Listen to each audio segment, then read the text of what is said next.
your, what the stories of your grandfather and what he had done with the company, and what stuck out most for you? What are the things that, when you look at what your grandfather did, that make you reach back and say, I'm tapping into that? Yeah, there's three main lessons I learned from him. And just to back up, I was 12 when he died.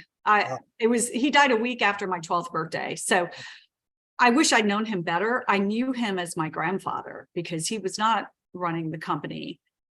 He sold it. So I knew him as my grandfather. So once I bought the company that he had built, I rediscovered him in a whole different light by reading his papers. That was really the best gift I got. The company was a hot mess, but my mom gave me my grandfather's papers that no one had looked at in 50 years. So I spent a lot of time reading them and resurrecting him. And it was almost like he was speaking to me from the grave, right? And I was retelling his story. By the way, shameless plug, I am working on my book right now, and it is his story alternating with my story, and it's the lessons I learned from him. So the three main lessons. First is the ability to pivot.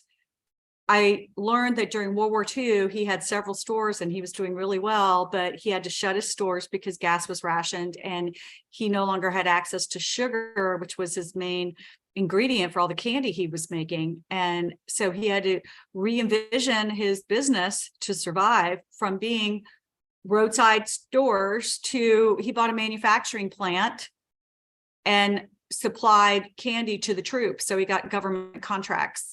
Okay. So he reinvented himself. So that's number one, like, don't be afraid to pivot and reinvent yourself out of necessity.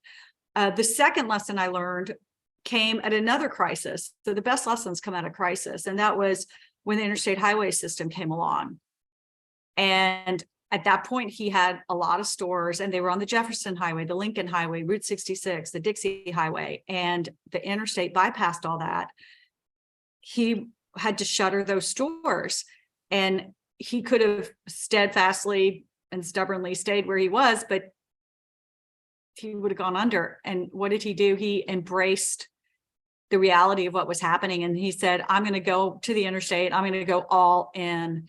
He used his opportunity to brand the stores. He created an iconic design that had a turquoise slope roof that many people recognize.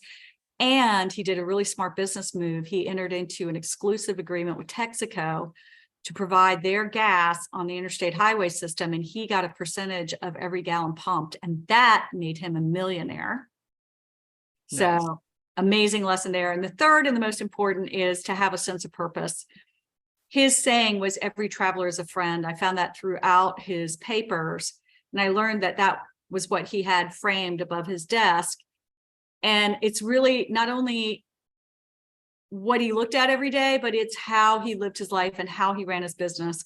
The best example of that is that during the era of segregation, Stuckey's was never whites only. We were always a welcoming, hospitable brand, and whites, blacks, everyone knew that they could pull over, and we were a safe stop.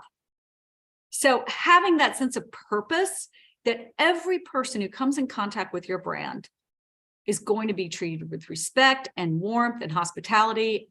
They're going to be your friend.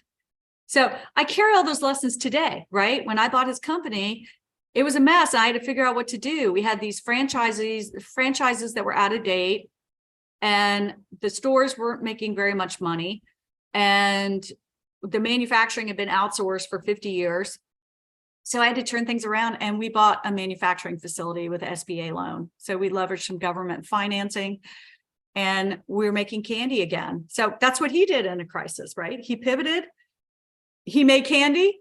We're making our snacks and candies. We went from selling to less than 100 locations to almost 5,000. We went from 2 million in sales to over 13 million in 3 years. And it's because we were able to pivot. And then just a sense of purpose throughout. You treat everyone as a friend. And that's our brand. We're a road tripping friendly brand. Yeah. And it's, so for anybody that's listening that is not on LinkedIn, I implore you to get on LinkedIn. And what you just said is everything that's happening on LinkedIn for you and what you're doing. It's not, there's nothing happening for you. You've created an image on LinkedIn that shares the purpose. There are more people posting Stuckey's stuff and tagging you and tagging. Yeah, I love that. And those are, you've made friends, not just on the roadside places, but on the internet, and utilizing that in such a fabulous manner.